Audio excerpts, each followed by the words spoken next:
Finally, almost 12 months on from its start, the longest league campaign in history has come to its conclusion. Despite the weirdness of it all, it has been a lot of fun.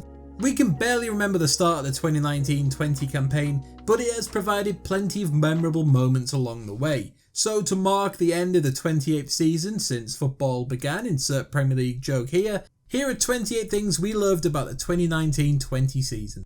Jurgen Klopp, Jordan Henderson, just all of them. It turns out it really was their year, and by quite some distance. In fact, Liverpool could have stopped playing on January 23rd and still finished with more points than anyone except Man City.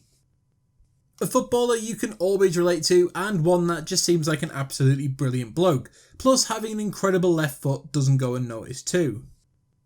Alright, we'll stop the Liverpool love for just a little bit and show some love for our man JADON. From being utterly brilliant throughout the Bundesliga campaign to delivering one of the most important celebrations of the season. We've got out our JADON SANCHO fan club membership application in the post, and we really hope to see him in the Premier League next year. Lobbying the government to ensure kids don't go hungry by day, making defenders cry over elasticos by night. Not all heroes wear capes.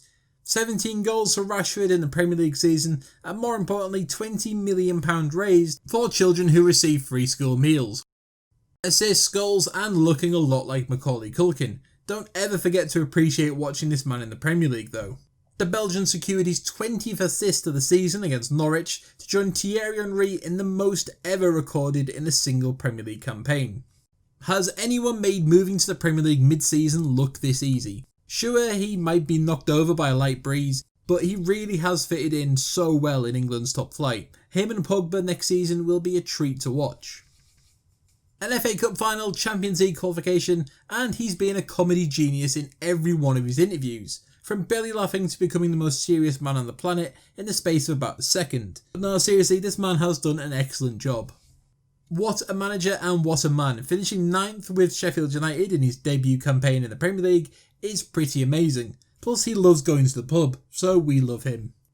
Obviously, it supposedly hasn't been a vintage season for Messi or Barcelona, yet he still scored 25 goals, provided 21 assists in La Liga alone.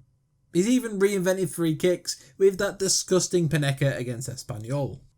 Sure, he's a managerial genius and he got Leeds promoted for the first time in 17 years, but those hugs with Pablo Hernandez and Calvin Phillips are what it's really all about.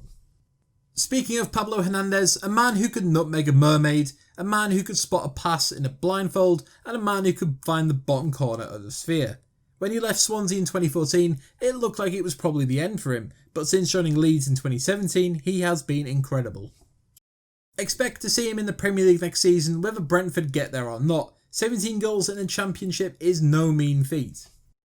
When Michael O'Neill took over at Stoke, they had just 8 points for 15 games. There is a gun to my head because our gaffer is a Stoke fan and he was making our lives a living hell. They eventually finished 15th, 8 points clear of the bottom, and we're all happy at work again. But, well, not for any Forest fans. Sorry, Forest. If you want a really good laugh, head over to the EKSTRAKLASA Bonus Reddit page and you will not be disappointed. We do not know what is going on in the Polish league this season, but there has been some crazy moments.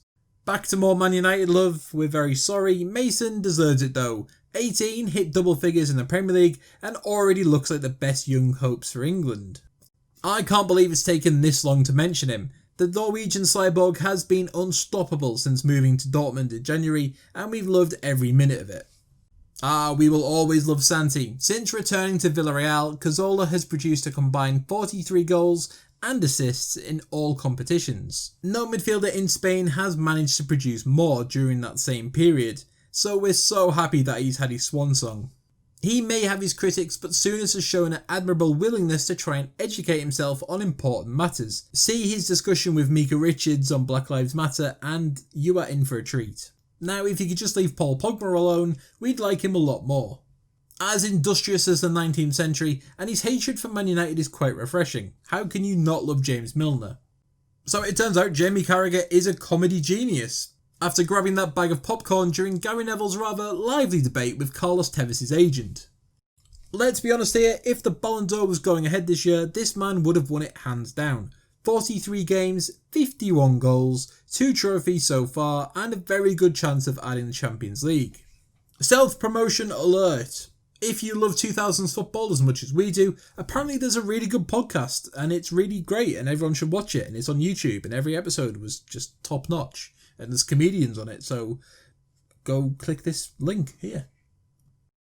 These were a real treat, especially seeing Aubameyang scoring bucket loads in them. Shame about David Luiz slightly tainting them with his supposed footballing antics, still they will be missed. From breaking coronavirus lockdown to try and teach Ndombele how to be a proper footballer, to being a real bastard in press conferences. What a guy. Just to remind you all that Amazon is filming this season with Spurs, and this is going to be TV gold when it comes out. Micah Richards might be the only person to stand up to Roy Keane and actually win, plus his laugh is so infectious that we want to see him in the studio for every match. Just a reminder that it was only in February when a Hackney Wick left back nutmegged one of the greatest midfielders of all time. Sorry Kaka, but that was a great moment. We're not talking about the crazy stuff that Kyle Walker may or may not have got up to during lockdown, but rather his brilliant time in goal against Atalanta in the Champions League. Anytime an outfield player goes in goal, it is just pure gold. Has anyone given off a stronger energy than Gareth Bale sat on the bench at Real Madrid? He really does not give one shit, does he? Wales, Golf, Madrid, in that order. And those are our moments of the season. Let us know if we missed any out in the comments below. Be sure to hit that subscribe button and that notification bell so you never miss a video. Head to the description where you will find links to our Twitter, Facebook, Instagram, TikTok and whatever, as well as links to our website where you can check out the latest football news, features and any nostalgia pieces that might bring a tear to your eye. I've been Graham from Planet Football, and thanks for watching.